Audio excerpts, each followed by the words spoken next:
My name is Amelia Hartman. I am 64. I make pottery in a small studio that leans into the stone edge of Lake Como. I am an American widow who learned to live with quiet. Clay under my nails, steam rising from a chipped jasmine teacup on winter mornings. I have one daughter, Clara. I have a house that breathes with the water. I have a heart that never learned to complain out loud. I wasn't invited to my daughter's wedding I paid for in Italy. She texted me, "Stay home. It's a party for our friends, LOL." So I just replied, "Have a wonderful day." The next morning, her new husband was begging me to call back. The message landed while the lake was the color of pewter, before the swans stirred, before the first ferry cut a white thread across the water. The phone pulsed in my palm, a cold square of light against the kitchen's old oak. I stood by the window in my wool socks, the kettle ticking as it lost heat, jasmine mist curling from the lip of my teacup where a small chip had lived for years. The chip is a memory, a 6-year-old hand, a wobble, tea sloshing, both of us laughing at the tiny wound in the porcelain. I kept it. I keep most things that hurt and matter. The text did not say, "Mother." It said, "Stay home." It did not mention that the venue's deposit carried my name, that the flowers were chosen with my card, that the suit fitting had happened on my day off. It said, "Party for our friends." It giggled with 3 letters that mean nothing when someone has taught herself to be polite while breaking you. I breathed, lifted the phone, typed 4 words that were not tears and not a fight. "Have a wonderful day." I pressed send, set the phone face down, watched the steam thin to nothing. Silence has a sound when you have used up all your good reasons.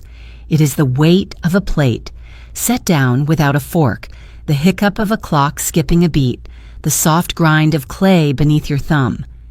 I looked at my hands.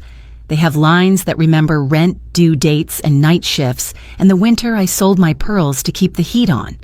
I told them, "Not today. Not today will we beg for our place at our own table." The phone lit. Once, twice, again. An unfamiliar number at first, then the name that would soon learn mine. Ethan. The new husband with a quick smile and a watch that cost more than my kiln. Ethan called, left a message that was only my name drawn out like a plea. Then he called again, 5 times, 10. The screen a metronome for someone else's panic. I let it ring. I listened to the lake breathe. Somewhere across the water, a bell counted the hour as if nothing had happened. I thought about the way joy is supposed to arrive, in a dress hem, in a choir, in a cake that will not feed the person who baked every birthday before it. I thought about a promise I once made to myself, that I would not make noise when silence could carry my meaning farther. I wondered what, in one fast night, could turn a man into a beggar of phone calls, numbers due, contracts, falling through, a mother-sized absence at a table built on her savings. I did not need to know yet. I needed to feel my feet on the tile, to own the stillness I had paid for with years. The cup warmed my lip where the porcelain is imperfect, a tender sting that felt like truth. The truth is simple. Love without respect is a loan without terms. I set the cup down, the ring of ceramic against wood a small bell of decision. The kettle sighed, the lake answered, the gulls wrote slashes in the sky. I picked up the phone and turned off the sound. Each call folded itself into the quiet like a gull into fog. People think strength is a shout, a slammed door, a speech with witnesses. I learned mine at a bank window lit by fluorescent mercy, at a workbench where a pot collapses and you wedge the clay again, at a graveside where no one tells you who you are now. I stood in my kitchen and let the morning be what it was, a beginning that felt like an ending that felt like a key finally turning. If you are listening and something inside you recognizes the taste of that quiet, stay with me. This is not a story about revenge with fire. It is a story about justice with breath. If you have ever stood at a window and held your phone like a hot coal, If you have ever chosen not to call back, tell me where you drew your line. Your words help other hands stop shaking. Your presence here keeps this room warm. The phone flashed again. Ethan's name, the lake, the bell, my breath. I lifted the cup. The chip found my lip. I let it. Somewhere in Florence, a planner refreshed a screen. Somewhere in Milan, a florist checked a balance. Somewhere in this house, a woman who has always paid in full decided to invest in silence. When I finally looked at the call log, there were more missed calls than years of my daughter's life. I pressed the power button. The world narrowed to water and steam and a heartbeat I could hear. Then I rinsed the cup, set it carefully on the rack, and walked toward the studio where the clay waits for my hands. The morning air off Lake Como carried the kind of chill that feels clean, almost sharp. It curled into my sleeves as I stepped out onto the stone porch. I set the phone down on the kitchen counter before I opened the door. Its black screen turned away from me, like a face I no longer needed to read. In my right hand, the old brass watering can felt cool, the handle worn smooth from decades of mornings just like this. The scent of damp earth rose before the first drop hit the soil. The geraniums, my mother always called them by their old name, pelargoniums, sat in clay pots along the porch rail. Their red blooms were deep, almost wine dark, and each petal held the faint silver of dew.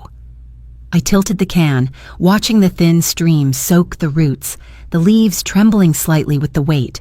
The lake stretched beyond, gray-blue under a gauze of early fog, the kind that makes the far shore look like a painted dream. Somewhere, across the water, a bell chimed the hour, soft and round. For 30 years, I have answered every call. When Clara was in college and short on rent, I answered. When she took a job in New York and hated her first apartment, I answered. When she broke her wrist skiing and needed help with the simplest tasks, I answered. Even when she called just to cry about nothing she could name, I answered. It became my reflex, like breathing, like turning my head toward the sound of my own name. But today, I did not. 30 years I've trained myself to respond the moment she calls, I thought, pressing my palm gently against a cool leaf. And today I am training myself to let it ring. The sound of water leaving the spout reminded me of a different morning, one that had nothing to do with weddings or bank accounts. Clara was 7. I was working the early shift at the bakery, the one that started before sunrise, when the air outside smelled like sugar and yeast. My apron was floured to the elbows when the phone rang behind the counter. It was the school nurse, her voice quick and careful. Clara had fallen on the playground. She had scraped her knees and hit her head. She was scared, crying for me. I remember the way the dough felt in my hands when I dropped it back into the bowl, the way the flour hung in the air like pale smoke as I untied my apron. I left the register open, the cash drawer visible, my keys in the lock, because there was no world in which I was going to finish my shift before going to her. My boss shouted something as I grabbed my coat. I don't even remember what. I remember running. The bakery was 4 blocks from the school, but that morning it felt like miles. My lungs burned, my calves screamed. And then there she was, sitting on a bench in the nurse's office, a Band-Aid half peeling from her knee, a tissue in one hand. She saw me and her face crumpled with relief. She said, "Mom, you came so fast." I knelt down, checked her head for swelling, brushed dirt from her shins. I remember thinking, this is what it means to be needed. Not just wanted, needed. That kind of pull makes you drop everything, even the things you cannot afford to drop. The geraniums drank slowly as that memory settled next to me. I moved to the next pot and the next, tipping the can just enough to darken the soil. Now, all these years later, the same girl who once cried for me to come so fast tells me to stay home, and not just tells me, laughs as she does it. The breeze lifted a strand of hair across my cheek. Somewhere down the lane, the postman's cart rattled over the cobblestones. I straightened, taking in the stillness. This porch, this lake, these flowers, they have seen every version of me. The girl who arrived here, in love. The young mother who measured days by school bells. The widow who learned to fix her own locks and carry her own groceries. And now, the woman who can choose not to answer. I set the watering can down and leaned on, the railing looking at the line where the fog met the mountains. There was a time I would have gone back inside, picked up the phone, tried to smooth things over before they turned sharp. That time has passed. The calls would keep coming, but so would the quiet if I let it. I thought about the chipped teacup on the counter, cooling. How even broken things can still hold warmth if you pour it in yourself. The lake gave a small sigh against the shore. I stayed there another minute, my hands resting on the worn wood, the scent of damp leaves around me. I told myself, you can love someone and still not let them pull you into the deep. You can step back. You can breathe. And for the first time in years, I did. The night before the calls began, I walked down the narrow cobblestone street toward the bank. The air carried the faint sweetness of chestnuts roasting from a stand by the square. The street lamps spilled their soft gold over stone, leaving pockets of darkness between each pool of light. My shoes tapped against the uneven stones, steady, deliberate. I had already made my decision hours earlier, but the walk felt like a kind of rehearsal. The glass doors slid open with a hush, letting out the smell of polished wood and warm paper. Most of the counters were closed for the day. Only one window remained lit.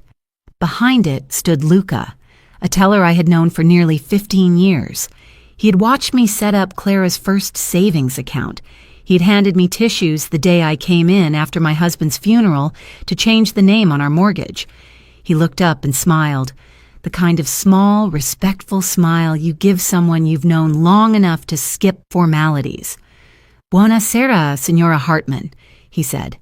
"What can I do for you tonight?" I stepped forward, my bag resting lightly in the crook of my elbow. "I need to cancel a transfer," I told him. My voice was calm, perhaps calmer than I expected it to be. He tapped at his keyboard. "Which one?" "The wire scheduled for the wedding venue in Florence." I paused, letting the words find their place in the quiet room. 45,000 euros. He stilled for a moment, his fingers resting on the keys. "Is everything all right?" "The circumstances have changed," I said. It was the truth. No more, no less. He nodded, typed again, then swiveled his screen slightly as if to confirm we were speaking about the same amount. "If you are sure, I can cancel it now. There will be no penalty since it has not been processed." I gave him a small smile. "I am sure."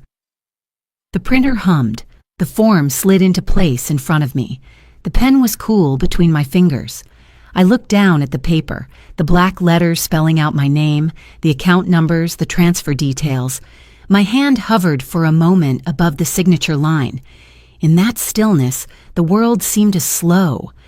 I could hear the faint tick of the wall clock, the shuffle of a security guard's shoes somewhere in the lobby, the quiet sigh of the air vent above my head. My fingers curled around the pen, and the point touched the paper. I signed my name in one smooth stroke. The ink glided, leaving behind a line that was mine and mine alone. Each letter felt like a small release, a loosening in my chest. When I set the pen down, I exhaled, long and low. The weight I had carried from my kitchen to this desk shifted, lightened. Yet underneath the lightness, there was a thin tremor, like the faint shake in your legs after standing too long. Not regret, not doubt. Just the body recognizing that a chapter had been turned with a single motion. Luca took the paper, checked it, then looked up at me again. "All done. The transfer's canceled." I nodded, slipping the strap of my bag back over my shoulder. "Thank you, Luca." He hesitated. "Will you be all right?" I met his eyes. "I will." The words surprised me with how true they sounded. Stepping back into the night, the air felt cooler, sharper. The lights from the bank glowed behind me for a moment before the doors closed. I walked toward home with the same steady pace, but my hands were free now, my bag lighter. The square was quiet. The chestnut stand had closed. I passed the fountain, the water catching the lamplight, and felt the small pulse of satisfaction in my throat. At the corner, I stopped under a street lamp, pulling my coat tighter. I looked up.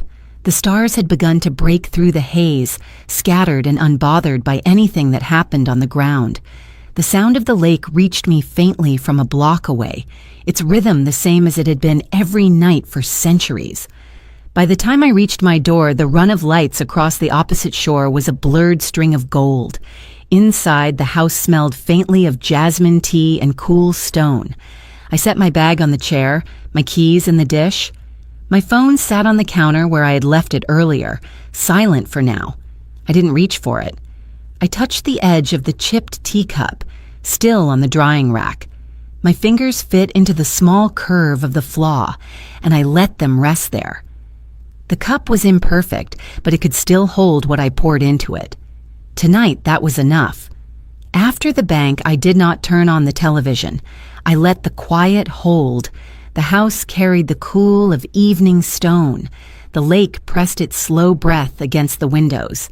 I walked to the bedroom and knelt beside the old wardrobe where I keep what I cannot give away. Behind folded blankets sat a wooden box the size of a loaf of bread, cedar darkened by years, corners rubbed smooth by my hands.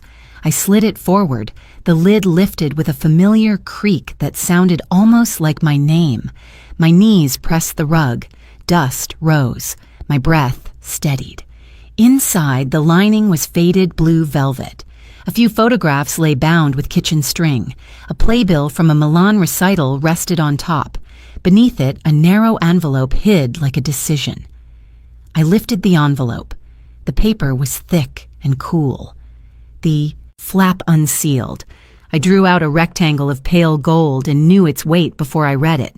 A concert ticket. New York. A seat I had promised myself when promising myself anything still felt possible. The date belonged to another winter, the perforation clean, the row and seat were a promise that never reached me. I had saved for months, coins stacked in a teacup on the kitchen shelf, tips folded into a paperback I never finished. I could see myself in a balcony at Carnegie Hall, hands clasped, the bow rising like a wing in light.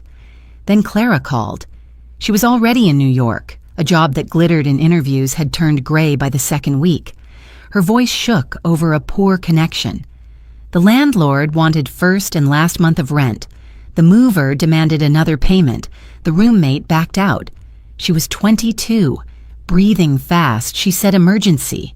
I moved. The next morning, I walked past the bank to a jeweler 2 streets over, a narrow shop with a single lamp that made each surface look honest. I took off my wedding ring, the gold still warm from my skin, the stone small but sincere. My husband chose it in Chicago one spring afternoon. He laughed because it fit without resizing.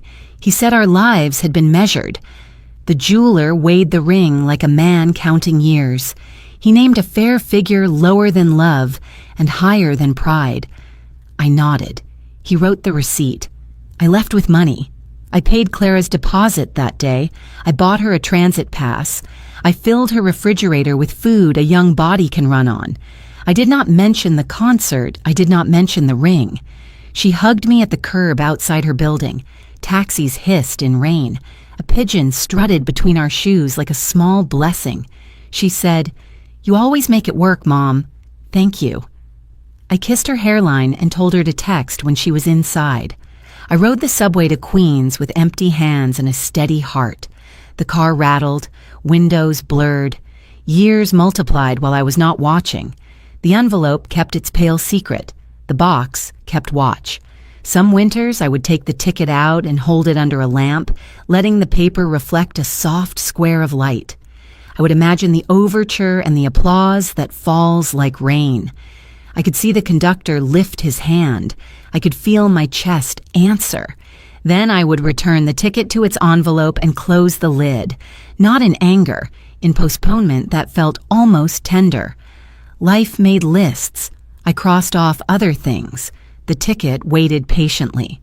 Tonight was different. I turned the cardstock and felt its faint rasp against my fingertips. The room smelled of cedar and jasmine. Outside, water tapped the shore with a patient hand. There are sacrifices no one ever remembers. Some are meant to stay invisible so someone else can stand in a brighter place. I thought of Clara's message, of laughter inside the order to stay home, of how a sentence can rename a life. The truth is not dramatic. I sold a ring. I paid bills. I missed a concert. I carried the cost quietly. I asked only for courtesy. I set the ticket on the velvet and studied the photographs. A young man with his collar crooked grinned like he was trying on the future. A little girl with scraped knees held a plastic crown as if it were gold. I felt tenderness and fatigue and the steady strength that comes when a person stops explaining worth. I slid the ticket back into its envelope, returned it to its place. The lid fell with a domestic sigh. Wood met wood like a period. I pushed the blankets forward until the cedar disappeared, burying a small, dear thing, honoring it. The next morning, as the fog was still folding itself back from the lake, I heard the low creak of the side gate. Only one person in this village opens it that way, slow enough not to startle the birds nesting in the hedge. Henry Wallace, my neighbor of 12 years, stepped into view carrying a small tray with 2 cups and a dented teapot. His wool cap sat low over his ears. His coat had flecks of sawdust on the shoulders. "I saw your fence leaning again," he said, his voice warm but quiet, as if we were in a library. "Figured I'd fix it before the wind makes it worse." I met him at the porch steps, taking the tray from his hands. The steam from the tea curled into the air. It smelled of bergamot and something faintly sweet. Henry always brewed it strong, the way the English seem to believe can cure most ills. He set his toolbox down without asking where the problem was. He already knew. He had mended that same section twice in the last 5 years. We sat for a moment on the porch, each with our cup. The geraniums at my elbow were still damp from yesterday's watering. I told him, in the simplest words I could manage, about Clara's message. I did not show him the text. I did not need to. His eyes held mine for just long enough to say, without words, that he understood. Not the polite understanding people offer when they cannot imagine your pain, but the kind that comes from having walked through a similar door and finding it locked behind you. He took a slow sip of his tea before speaking.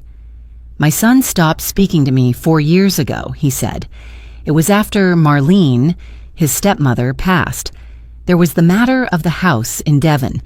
I thought he would want it, but he said the memories were too heavy. I offered to sell and split the money. He accused me of trying to cheat him, as if I hadn't raised him alone for a decade before she came along." I listened, the steam from my cup softening the edges of his words. "He sent me one letter after that," Henry went on, "told me he didn't want me at his wedding. Said it would be awkward for his wife's family. That was the word. Awkward. Haven't heard his voice since." He didn't look away as he spoke, but there was a stillness in his face, the kind people wear when the hurt has moved from sharp to permanent. I thought of the bank, the wooden box, the ticket, of how loss has many dialects but the same vocabulary. "I'm sorry, Henry," I said. He shrugged one shoulder, the way men do when they want to say they've made peace with something they never asked for. "You keep living," he said. "You keep mending what can be mended. Fences, teapots, your own days." He stood then, taking up his hammer. I watched him move toward the fence, the boards dark with age. The sound of the nails tapping into place was rhythmic, almost like the metronome in the pottery studio when I throw clay. Each strike seemed to stitch something closed. While he worked, I poured the rest of the tea into our cups. When he returned, wiping his hands on a rag, he accepted his with a small nod. "She doesn't know what she's giving up, Amelia," he said. "Neither did my boy. They think time waits, but it doesn't. One day they turn around and the bridge is gone." I thought about that, how a bridge can disappear without a sound, leaving only air where your steps used to land. "Maybe it's not my job to build it again," I said. He looked at me over the rim of his cup. It's not. We finished the tea in companionable silence, the kind that feels like shelter. Henry gathered his tools, checked the fence one last time, then headed back through the gate. I stood on the porch until the latch clicked behind him, the steam from the empty cup slipping into the cool morning air. That afternoon, with the fence mended and the teacups washed, I carried my laptop to the kitchen table. The light through the window had softened to that late-day gold that makes everything look briefly forgiving. I was wiping a smudge from the screen when the call came in. Isabel's name, all capitals, stretching across the display. I hadn't seen her in person for nearly a decade. We kept up in messages and occasional calls, but she was still in Boston, still running the little gallery she had built from scratch. I clicked accept, and her face appeared, framed by shelves crowded with clay and glass. Her hair was silver now, pulled into a knot at the nape of her neck, but her eyes were the same sharp blue they had been when we were 20. "Amy," she said, leaning in, "tell me you're sitting down." "I am," I said, forcing a smile. She studied my face for a beat too long. "You look like you've been swallowing stones." I laughed softly because it was easier than explaining. "Clara's wedding plans have changed." "Changed how?" I told her. "Not every detail, just enough to let the truth show without dressing it up." Her lips pressed into a line, the way they used to when a professor said something foolish. Then she asked it, the question that slid under my ribs before I could brace myself. "When are you going to stop rescuing people who don't want to be rescued?" I sat back, the words lodging in my chest. Isabel never wasted sentences. She built them like the pots we used to throw together, steady and intentional. Her question pulled me into a memory I hadn't touched in years. We were 25, both newly married, both convinced we could balance art and life. We had a plan to open a pottery studio together in a converted mill outside Boston. High windows, white walls, wheels lined up like promises. We spent months sketching layouts, pricing kilns, dreaming of the smell of clay in the mornings. Then I found out I was pregnant with Clara. The timing didn't just shift, it shattered. My husband was traveling for work. The rent was going up. The car needed repairs. I told Isabel I couldn't take the risk. She tried to argue, to offer me more time, to adjust the plan, but I shook my head. I sold my share of the equipment we had bought and put the money toward a crib, diapers, and a year's worth of baby clothes. Isabel opened the studio alone. She named it Half Moon Pottery, a nod to the nights we used to stay late at the wheel, shaping clay under a single hanging bulb. I told myself I'd join her later, when things settled, but later kept moving farther away. The years filled with school runs, hospital visits, double shifts, and the kind of emergencies you can't schedule. By the time I thought I might have room for art again, the studio was a thriving gallery with Isabel's name on the door, and no space for another partner. She never resented me, but I knew the place had become hers entirely. Now, watching her through the grainy glow of the screen, I felt that old ache. Not regret exactly, more like the weight of a life lived on detours. Her question had stripped away the layer of excuses I still carried, exposing the raw truth beneath. I had made a habit of giving up my place so someone else could stand more comfortably. I swallowed. "I don't know," I said. "Maybe now." She nodded, her eyes softening. "It's not selfish to keep something for yourself, Amy. It's survival. You taught me that once, remember? Back when we were the ones making the rules." I let the words settle. The kitchen was quiet except for the faint hum of the refrigerator. I realized I was gripping the edge of the table, as if bracing for another blow. Isabel leaned closer to the camera. "Promise me you'll think about what you want, not what you owe, Not what you can give, what you want. I promised. The word felt strange on my tongue, as if it belonged to a language I hadn't spoken in years. We talked a little longer about her upcoming exhibit, about the weather in Boston, about nothing at all. But even after we said goodbye and her face disappeared from the screen, her question stayed, echoing in the quiet. When are you going to stop rescuing people who don't want to be rescued? I sat there until the light shifted again, knowing I could no longer pretend I hadn't heard it. The next day, I was in the studio early, the clay cool and damp beneath my palms. The wheel hummed under my foot, a steady rhythm that usually quieted my mind. I was shaping the curve of a small vase when I heard the door open. Marco stepped inside, his cheeks flushed from the cold. He carried something folded in his hands, his fingers working the edges as if he wasn't quite sure how to give it to me. Marco is 20, tall and wiry, with dark hair that always falls into his eyes when he works at the wheel. He came to me 2 years ago, asking if I would teach him. His Italian is fast, his English is careful. We speak in a mix of both, our conversation stitched together with gestures and the universal language of wet clay. He stood just inside the door, shifting his weight. "Signora Amelia," he said, his voice shy in a way I didn't often hear from him. "I made you something." I wiped my hands on a towel coming around the table. He unfolded the bundle to reveal a pair of knitted gloves, soft gray wool with a simple cable pattern running down the back of each hand. They were not store perfect. One cuff was looser than the other, and a single stitch near the thumb was pulled a little tight. But they were warm, and they were made for my hands. "They're beautiful," I said, taking them from him. The wool was soft, the kind that would hold heat even on the coldest mornings. "I saw your hands last week," he said, looking at the floor. "You were trimming a pot, and they looked cold. My aunt taught me to knit when I was little. So I made these." There was no other reason. No holiday, no favor owed, no hidden request waiting to follow the gift. Just an observation and the desire to ease what he saw. I pulled the gloves on. They fit well, hugging my fingers without tightening. "Grazie, Marco," I said. "They're perfect." He smiled, quick and small, like a child who has just passed a secret test. Then he moved toward the wheel he usually used, setting down his bag. As I went back to my vase, I felt the warmth of the wool against my skin, the way it had been measured for me and no one else. It struck me then how rare it is to be noticed without being needed.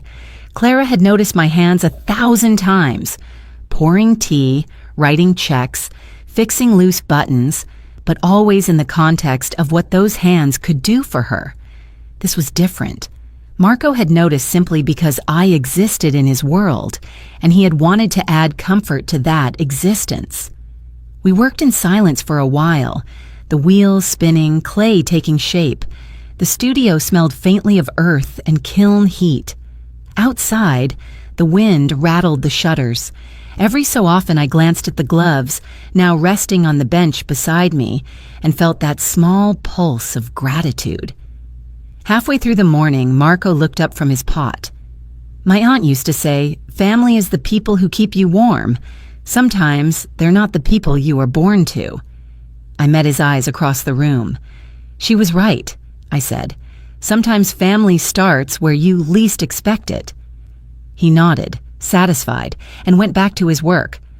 I thought about that as I centered the next lump of clay. My own family tree had deep roots, but some of its branches had turned away from the light. And here was this young man, unrelated to me in any way that could be written down, offering warmth without condition. When we finished for the day, I wrapped the vase in plastic to keep it moist and pulled the gloves back on. The wool smelled faintly of the lavender soap Marco's aunt must have used to wash it. I stepped out into the crisp air, my fingers shielded from the bite of the wind, and felt, just for a moment, that I was walking home with something more than a pair of gloves. I was carrying proof that kindness doesn't need permission, and that sometimes the truest bonds are the ones you never saw coming. Late that evening, after the studio had cooled and the gloves Marco made were resting by the door, I opened my laptop. The inbox held a new message from Clara. The subject line was just my name. I clicked it, feeling the familiar tug in my chest, the old reflex that told me to read, answer, fix. She began with what she called clarification. The words were neat, measured, like she had written them in a hurry and then gone back to smooth the edges.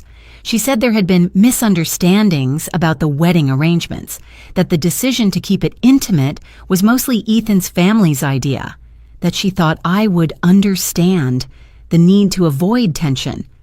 The second paragraph shifted. She said she felt hurt that I hadn't returned her calls, that my silence was making things more complicated than necessary, that I was taking things the wrong way. She hoped we could reset the tone if I would just respond. And then came the final turn, the one that made the first 2 paragraphs feel like a prelude. She wrote, "If you can send the remaining 45,000 euros, I'm sure we can work something out to include you in the guest list. It would mean rearranging the seating chart, but we could make it happen." She added a link to the caterer's balance. The numbers blinked like a metronome. I read the sentence twice, then a third time. The words didn't change. My place at my daughter's wedding had been reduced to a variable in a financial equation. I could have a seat if I paid for it. Without thinking, I reached for the chipped jasmine teacup on the table. It was half full, the tea cooled to the temperature where flavor turns flat. I set it down carefully, the chip facing me like a witness. My thumb found its familiar groove. The chip had been there for nearly 30 years. Clara was 6 the morning it happened. She had insisted on making tea for me because I had been working late the night before. I remember the way her small hands gripped the kettle, how I hovered behind her, ready to steady it. She poured too quickly. The cup tipped against the metal spout and a small crescent broke from the rim. Her eyes went wide, her mouth forming an O of panic. I laughed. I told her it was fine, that the cup still worked, that some things are even more precious when they carry a story. I drank the tea she made, too strong, too sweet, and kept the cup. It became part of my mornings, a reminder of care offered freely, without expectation. Now, decades later, I held that same cup and read my daughter's offer to sell me back into her celebration. The contrast was sharp enough to make the air feel thinner. Once she had poured for me because she loved me. Now she poured conditions into every invitation. I leaned back in my chair, letting the weight of the cup settle into my palm. Love is not a commodity to negotiate, I thought. Not this kind.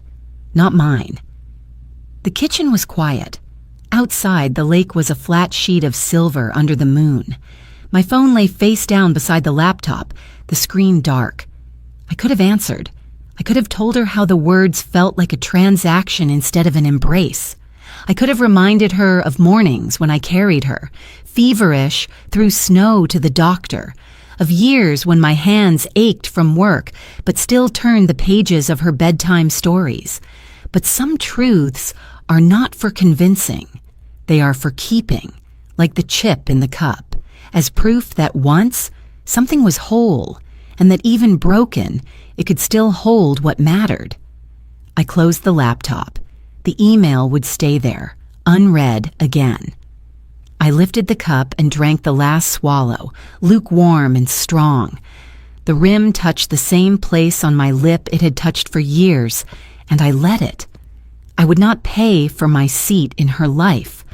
I had already paid in ways she would never calculate, in currency she no longer seemed to recognize. I set the cup down.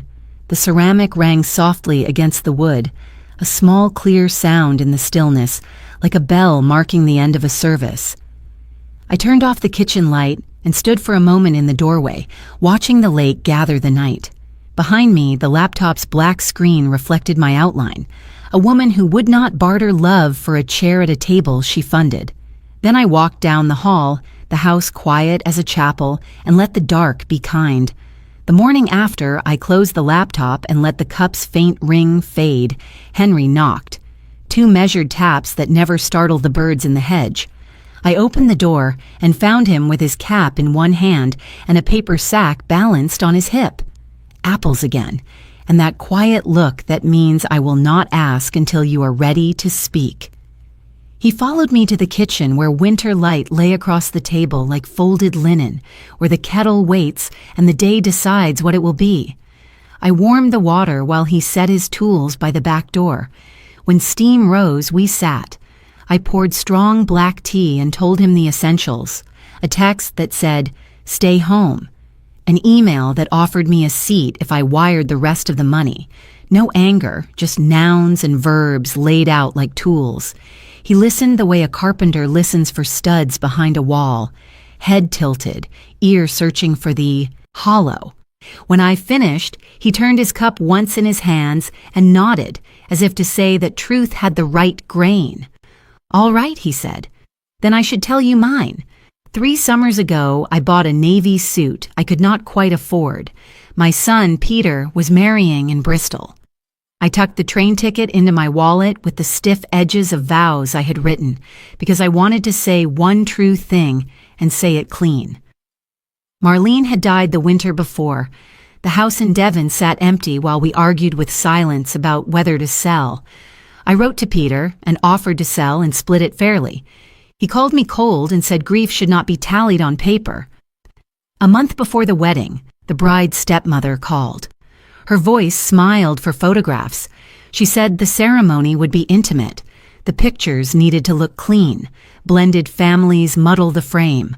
For the sake of harmony, she said, the guest list during the vows would be purely the bride's side.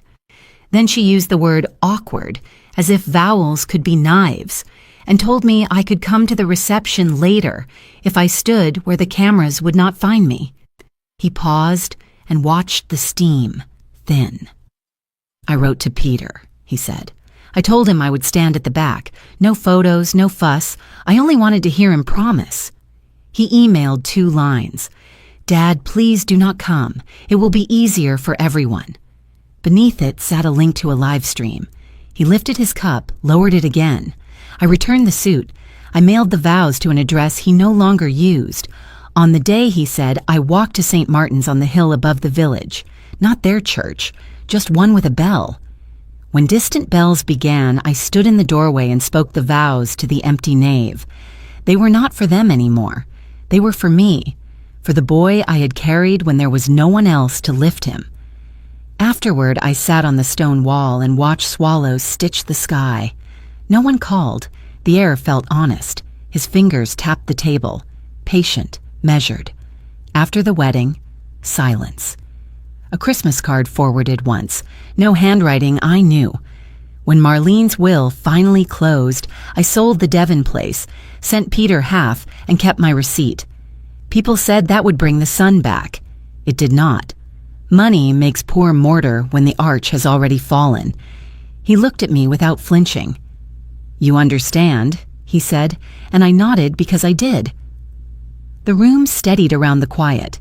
I did not need him to explain how it felt. My own mirror stood in the same cold light. A chair traded for a transfer.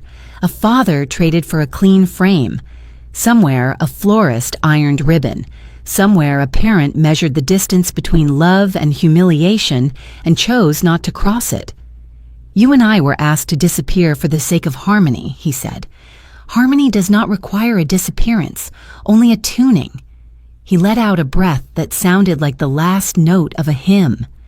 This is not only your story, Amelia. It is a fashion now, tidiness over truth. He pushed the sack of apples toward me, and the gesture felt like a benediction. Bake a pie, he said. Feed someone who has not asked you to earn your seat. We stood and carried our cups to the sink. The small porcelain clicked in the basin, ordinary as rain. We rinsed them in the choreography neighbors learn when they have shared enough winters. Outside, the lake drew silver threads between gusts of wind. In the window, our reflections lined up like kin, whether anyone invited us or not. 2 faces with edges softened by steam and time. They will say it was practical, I said. They will say we were difficult. He dried his hands on a rag and gave me the kind of smile that forgives nothing and pities no one. "They will," he answered. "Let them." I turned the chipped cup until the flaw found my lip and took a sip that tasted like resolve. I thought, not for the first time, how many kitchens hold this conversation? How many parents bless their children from a distance? How often we are told to be grateful for a link instead of a place. This is not a single wound, it is a pattern, and we were two small stitches deciding not to tear. I was halfway through hanging laundry on the balcony when I heard the distinct crunch of tires on the gravel path below. Visitors were rare here, especially without warning. I leaned over the railing, and there she was, Isabel, standing beside a small rental car, one hand waving, the other balancing a pie tin wrapped in a checkered cloth. "Aim!" she called up, her voice warm and unmistakable. "Surprise!" I didn't realize how quickly I was moving until I felt my slippers scuff against the stairs. She smelled faintly of cinnamon when I hugged her, the scent rising from the still warm pie between us. Her hair was shorter than I remembered, and there were more lines around her eyes, but the way she looked at me, steady, knowing, was unchanged. "I baked this at the villa I'm staying in," she said, lifting the pie like an offering. "Apple. Just like we used to make when we were 20. I laughed, a small, startled sound, and took it from her. The crust was golden, a little uneven at the edges. It looked perfect. We sat on the balcony for a while, the lake in front of us stretching like a mirror into the hazy afternoon. I made tea. She insisted on cutting generous slices of pie. The first bite was sweet, tangy, and so full of memory I had to pause before speaking. "I didn't know you were coming," I said finally. "That was the point," she replied.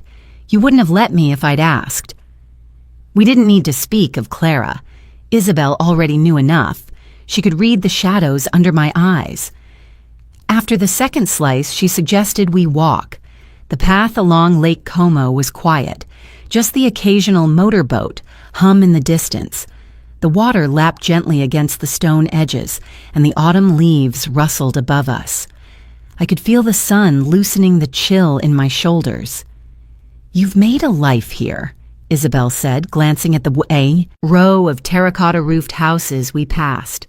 "Do you ever get lonely?" "Loneliness and we've made a sort of truce," I answered.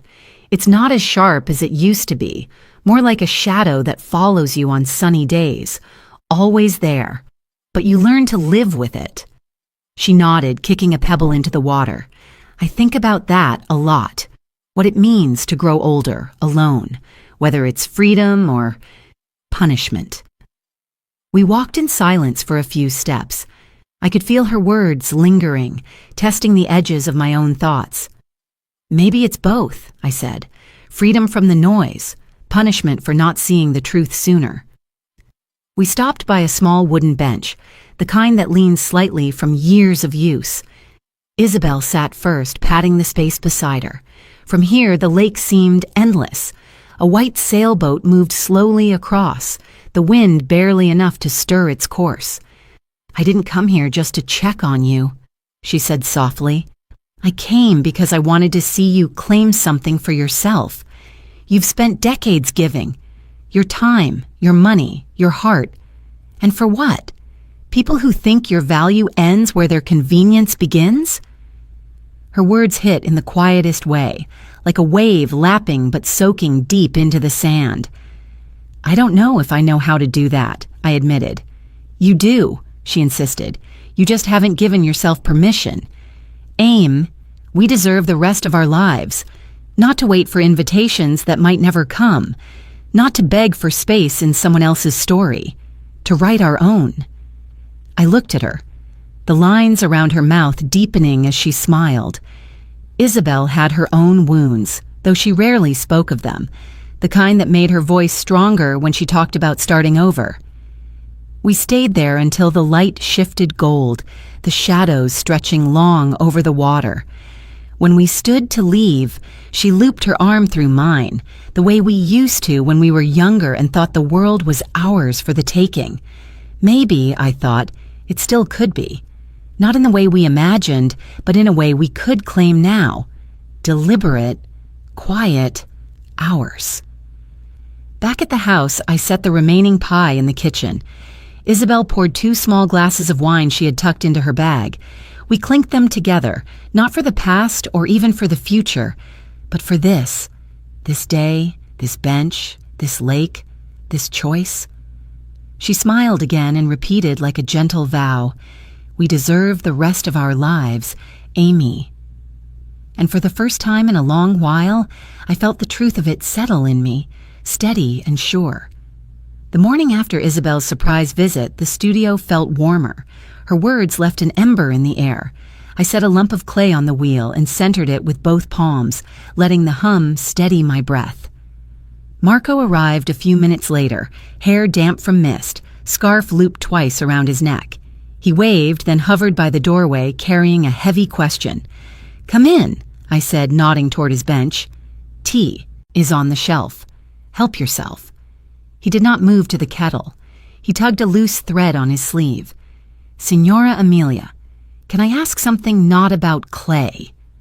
I stopped the wheel and faced him. "Ask anything." He drew a breath that lifted his shoulders. "My mother's cousin wrote to me.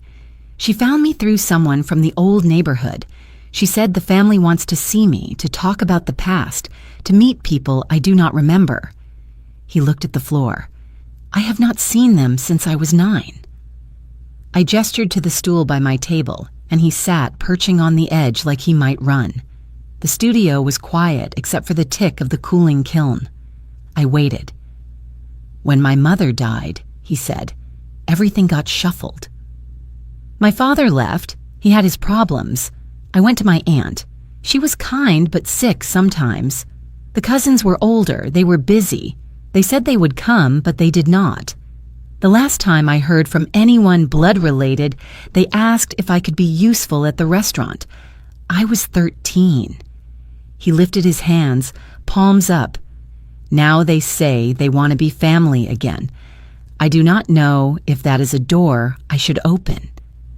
The question settled between us. I thought of Clara's email in the chipped cup. I poured us tea and slid a mug toward him. "Do you want to go?" I asked. "Or do you feel told to go?" He considered. "I feel told, and I feel curious. Both are true." "They can be," I said. "Curiosity is honest. Obligation can be a mask." He blew on his tea. "If I go, am I betraying the people who were my family when the blood ones were not? If I do not go, am I closing a door forever?" I set my mug down and let the warmth linger in my hands. Let me say something I wish someone had said to me. Blood does not always equal love. It can. Sometimes it beautifully does, but the proof is care, not a shared name.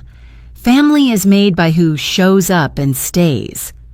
When someone reappears after years of absence, I said, you get to decide the terms. Meet in a public place. Bring a friend. Keep your address private. Leave early if your body says leave. You can also say no without defending it. He smiled. You speak like a person who learned this the hard way. I am still learning, I said. He reached into his bag and pulled out a folded letter. She wrote about Christmas. She said they saved a place at the table for me. I do not know if that is true or if the place is next to the sink. The image hit me. I saw a chair with no coat over it, a plate no one warmed, a boy earning his bite. A tremor moved through my chest. Ask her where the place is, I said. Listen to the space between words. If she says, we would love to see you however you feel comfortable, that is a road. If she says, we need you here because it will make us look right, that is a wall. He refolded the letter and slid it back. You think I should not go? I think you should not go to pass a test. I said, go only if the visit feeds you, not because it fills a photo. He looked at the shelves lined with drying bowls, at the gloves he knit for me, drying on a peg. "Sometimes I think this," he said, gesturing around, "is more family than any house I lived in." "Sometimes family begins where no one planned it," I said, "where someone notices your hands are cold and knits you warmth." He nodded, a quiet yes. The question had not disappeared. It had changed shape, become something he could lift without straining. He stood, rolled his sleeves, and moved to the wheel. The room resumed its music: spin, water, clay. I returned to my piece and felt with a steadiness that surprised me that telling him the truth had told it to me as well. Outside, the lake breathed. Inside, I finally did too. Quietly. Fully. It was Henry who found it. He knocked gently on my door late in the morning, holding a single postcard between two fingers as though it might crumble. "From your box," he said, eyes steady. I took it and saw the photograph, two intertwined gold rings printed over an image of a small restaurant terrace lit with string lights. The address on the back was the same as the place in town that hosted birthdays and anniversaries for locals. In looping handwriting, "We've decided on something more intimate, just close friends. Hope you're well. C." No salutation, no invitation. I turned it over again, studying the photograph. I could almost hear the clinking of glasses, the polite laughter, the sound of someone telling a toast that didn't belong to me. I imagined the chairs, 12, maybe 15, arranged in a half circle so everyone could see the bride. No room for me, even as the one who made the original wedding in Italy possible. Henry lingered, watching my face for the sharp break, the collapse he might have expected. But the truth was, there wasn't one. Not this time. I had already spent the grief months ago when the first message told me to stay home. What was left now was space. "Small weddings can be lovely," I said, setting the postcard on the table beside my teacup. The cup was half full and cooling. No pressure, just the people you choose. His brow furrowed. "You're not—" "I'm fine," I said. Then I realized it wasn't a performance. I was. For the first time in this whole tangled mess, I meant it. My chest didn't tighten. My throat didn't close. "Truly, Henry, I'm fine." He nodded slowly, still unconvinced but willing to let it rest. We sat for a while in the quiet, the postcard between us like a stone smoothed by water. I traced the edge with my finger. There was a time when this would have hollowed me out, when I would have begged for a seat, even at the very end of the table. But something had shifted. Maybe it was Isabel's voice reminding me I had a right to my own remaining years. Maybe it was Marco asking if family was worth finding again. Maybe it was Henry's own story, proof that exclusion wasn't personal as much as it was a pattern. I looked up and caught Henry watching me. "You know," I said, "there's a kind of freedom in knowing the door is closed for good. No more knocking, no more waiting for someone to open it. You can turn and walk towards something else." He smiled faintly. "Where will you walk, Amelia?" I thought of the studio, of clay under my nails, of the lake at dawn. I think I'm already there. When he left, I picked up the postcard again, not to read it, but to slide it into the back of the wooden box where I kept other endings. Not to dwell on, but to keep as a marker. Proof of the day I realized I was truly, finally all right. And as I closed the lid, I said it softly to the empty room. "I'm fine. This time I really am." The text came 3 days later, when the late afternoon sun was bleeding gold across the lake and my hands were deep in a coil of damp clay. My phone buzzed on the workbench. I wiped my fingers on my apron before picking it up. "Mom, I found your pottery apron while unpacking some boxes. I remembered the smell of the clay. Thought you'd like to know I read it twice." The words sat there, plain without punctuation except the single ellipsis she chose to put between memories. I imagined her holding that apron, probably still bearing a faint mark of a thumbprint or glaze from years ago. I could almost see her, small hands tugging at the fabric, giggling when she stood on a stool to reach the wheel. The memory was tender, but it didn't pull me under. It floated past, a ripple across the surface of a lake I had learned to keep calm. My thumb hovered over the keyboard. I could have replied. Something polite, something warm, an opening. Instead, I set the phone down, face down this time, and turned back to the clay. The wheel spun, and the shape under my hands began to take form, a wide, rounded vessel with a lip soft enough to invite touch. The motion was grounding, a reminder that my present life was here, in this room, not inside the small space between Clara's words. Outside, the sun sank lower, scattering orange light across the water until it looked like liquid copper. The air smelled faintly of rain coming in from the mountains. I lifted the finished piece from the wheel, placed it gently on the shelf, and poured myself a cup of tea. The steam rose in a thin ribbon, catching the last light of the day. I sat with the cup warming my hands, letting the quiet settle in. Somewhere in town, a bell rang the hour. Somewhere else, Clara might have been slipping the apron back into its box, or hanging it somewhere she could see. I didn't know if the message was an olive branch or just a flicker of nostalgia she would forget by morning, but I knew that my answer, or my silence, would shape me more than her intention. And in that moment, silence felt whole. I sipped the tea, the warmth moving through me in small waves. The clay on my hands had dried into fine lines, like a map of everything I'd touched that day. I looked out at the lake, the horizon slowly folding into night, and felt the truth without needing to speak it. I was not waiting anymore. The phone stayed on the bench. The light faded. And I, Amelia Hartman, sat in my studio with a heart that was no longer asking to be chosen. I had chosen myself. Morning wore a pale sheen over Lake Como. The water looked brushed with silver. I was grinding beans when 2 careful knocks tapped the door.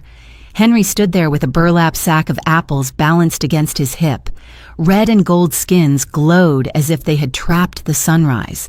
He toed off his boots at the mat and passed the sack to me, leaving the scent of orchard leaves and cold air in the doorway. "Your pie pan is still in my kitchen," I said, smiling. "You will have to collect rent if I keep it any longer." "Keep it," he answered, the corner of his mouth tilting. "Consider it a long lease, paid in slices." He set a folded note on the table, a list of fence posts he planned to replace before the rains, a sketch, small and neat, of the corner that leans. We shared tea. He tested one apple with his thumb like a jeweler weighing a stone. He did not ask about Clara. I did not bring her into the room. The space between us stayed easy, warmed by steam and the ordinary holiness of 2 cups. When Henry left, the gate clicked, and I heard Marco's bike bell from the lane. He coasted by with a paper bag of bread in his basket. The gray gloves he knit for me peeked from his pocket. He lifted a hand high. "Buongiorno, Signora Amelia," he called. His smile carried across the hedges. I waved back with the apple knife still in my hand. Sunlight flashed along the blade. A bird rose like a comma into the sky. The studio clock chimed 9. I washed my hands, tied my apron, and wrote a list in thick pencil on the pad by the sink. Glaze test, kiln sweep, 3 mugs to trim, phone the ferry office about schedules. The old life had been arranged around other people's urgencies. This life ticked with a rhythm that fit my breathing. The wheel hummed when I pressed the pedal. Clay centered under my palms. A cylinder lifted like a tide accepting the moon. Mid-morning brought a message tone from the phone resting near the window. I wiped slip from my fingers and checked the screen. Isabel's name filled the top line. Below it, a photo burst open. 2 train tickets to Paris tucked beside a map with a red circle around the Marais. Her text followed. "Flights are extortionate this week. Trains are kinder. I booked 2 seats. No arguments. The gallery preview is Thursday. Come see what we once promised ourselves. A second bubble arrived with a smiling face. I set the phone down and leaned against the sill. The lake glittered as if it had overheard. My calendar lay open on the counter, pencil squares already filled with small, sturdy tasks. Henry's fence, Marco's glaze trial, a kiln firing on Wednesday, tea with Lena from the market on Friday. I held the pencil above the page and understood the shape of what I was seeing. My days were not empty. They were spoken for by a life I had planted quietly and tended in weather both kind and cruel. I texted Isabel a photo of the apples on the table, then typed, "I am tempted. I am also scheduled to be alive here." She replied in less than a minute, "Being alive travels. Bring the chip-lipped cup if it fits." I laughed. The sound bounced off the tile and stayed. I did not pack the cup. I did place a hand on its rim and thank it for years of mornings. Then I returned to the wheel. Clay cooled my hands. A handle grew from a rolled coil. I joined it to a mug with a slip that looked like cream. The kiln door shut with a solid iron kiss. Heat began its slow rise. Numbers climbed on the dial with patience. Near noon, I sliced an apple and ate it over the sink. Juice ran along my wrist. I licked it, shameless and content. Outside, the ferry hooted, low. I realized there was no room left where regret could anchor. The hours were full, the house enough, the heart busy. Whatever I had not been invited to no longer dictated the table where I sat. Henry's list waited for a nail on the wall. Marco's bread sat warming in a cloth. Isabel's tickets waited in my messages like a door held open. I washed the knife. I dried my hands.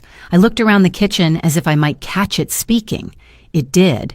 In bowls and tools and cooling clay, in apples and steam and light, it said, "Live here. Now. Fully." I answered out loud, "I will." 2 days after Isabel's visit, the sky over Como opened into a clear blue that felt like permission. I woke before the ferry sounded, brewed jasmine in the chipped cup, pressed my thumb to the flaw, and listened to the house breathe. The tickets waited in my messages, a soft insistence, a hand at my back.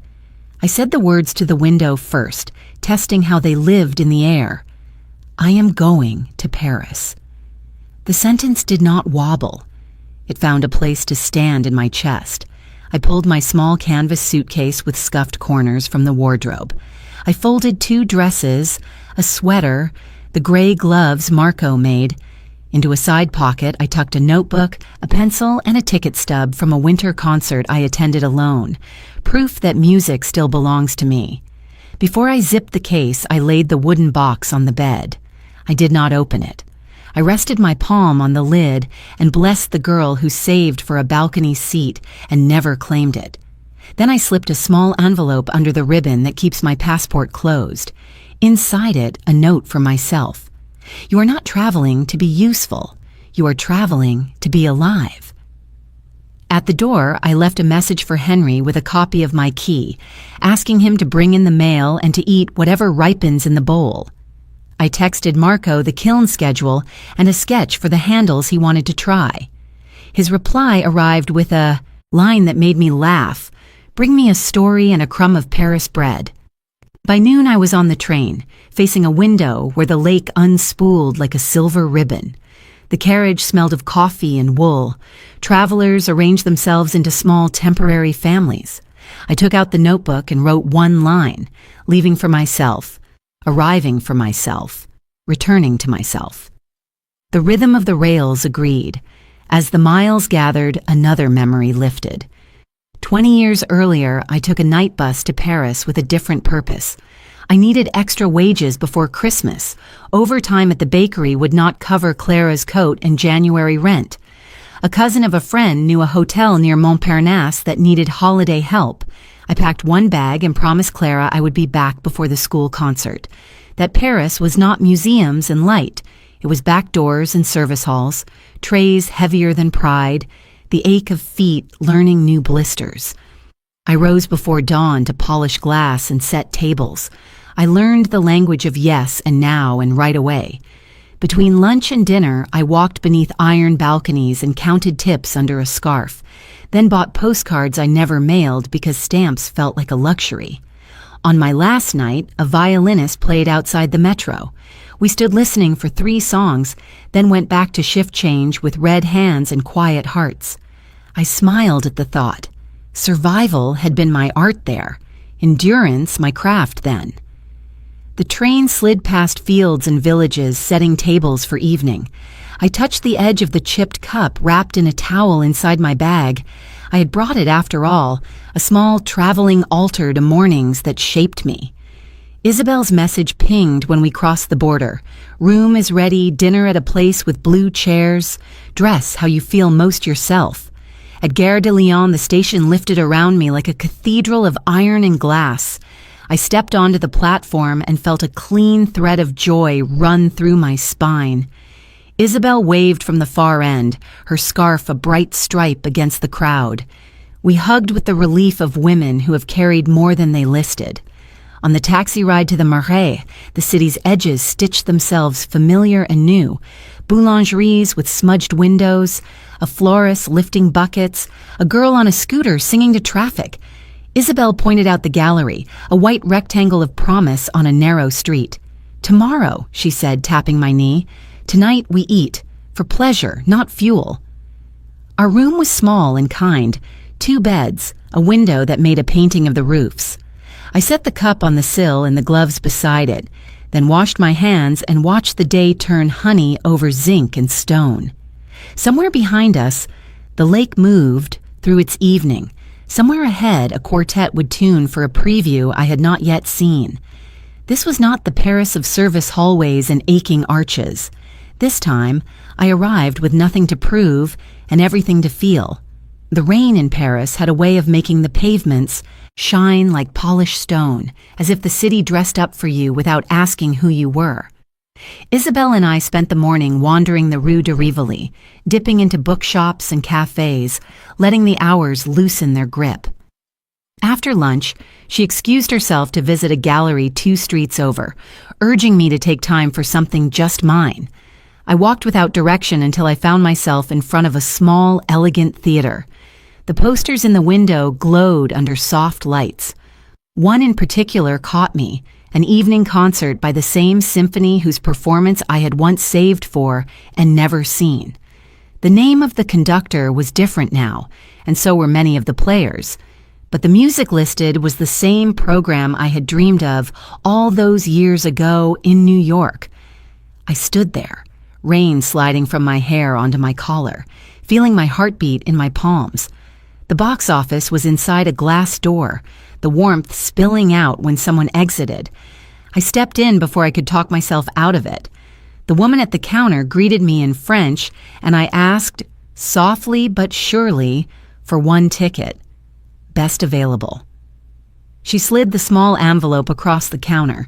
The paper was crisp, the ink still smelling faintly of the press.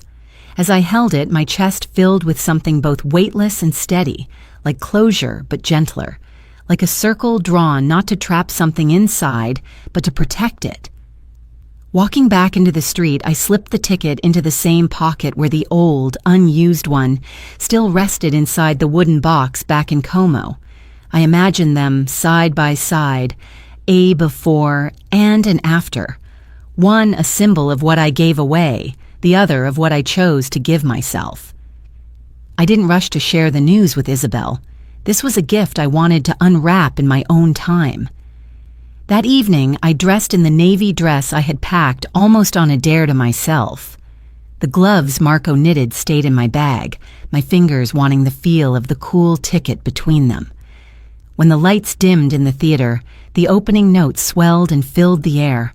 I closed my eyes. I could see the girl I had been waiting for a night like this, never knowing she would miss it. I sent her a silent message. We made it. Not on time, not the way we planned, but we made it. When the last note faded, the applause felt like it belonged to all the years in between. I walked back through streets slick with rain, the ticket warm from my hand. It was not just paper. It was proof that some dreams wait patiently, changing shape until you're ready to meet them without debt, without guilt. Returning to Como felt different this time. The lake greeted me with its usual glassy calm, but my steps from the station to my front door carried a new steadiness. The chipped cup waited on the kitchen shelf, right where I had left it. I boiled water, poured the tea, and settled into the chair by the window. Outside, Henry was at his fence, waving without words. Marco passed on his bicycle, calling a greeting in Italian that made me smile.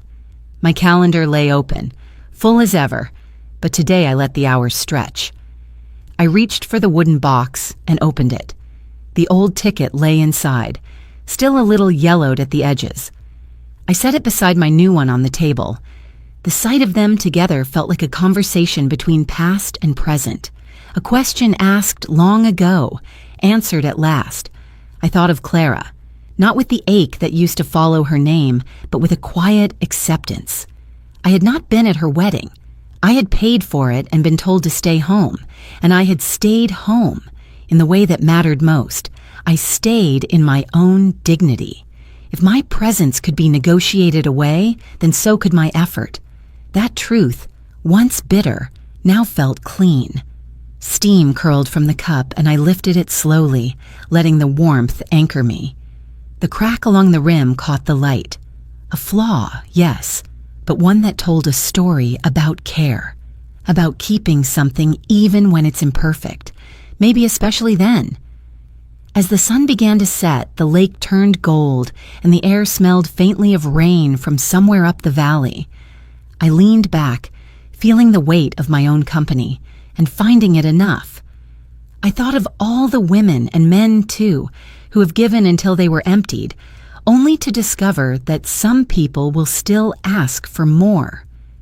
I wanted to tell them, you can stop. You can put the cup down. You can keep what's left for yourself and call it love. I looked straight ahead as if to an unseen listener. What do you think? Was I wrong? I asked, my voice low but certain. If you've ever been through something like this, leave a comment. Tell me how you found your way back.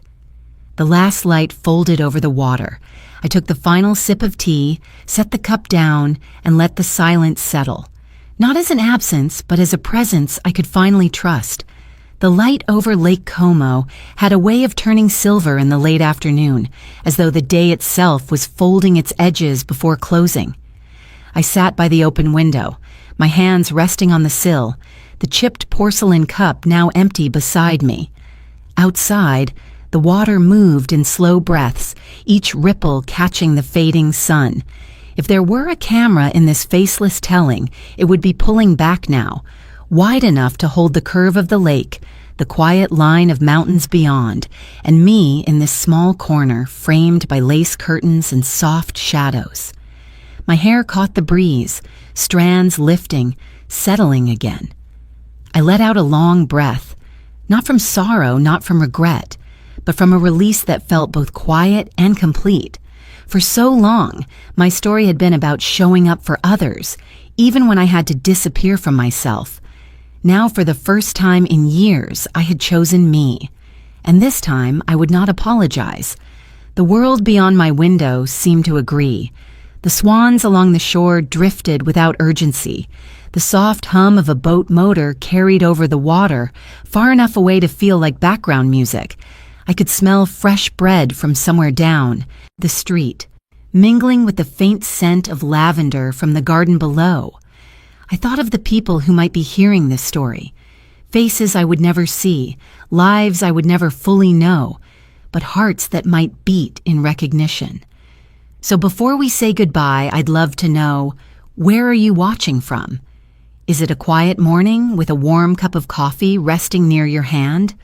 Or a late night where stories like this keep you company long after the world has gone to sleep?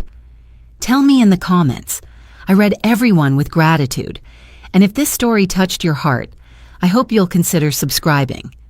Not just to hear more stories like this, but to become part of a community that still believes in kindness, in healing, in second chances.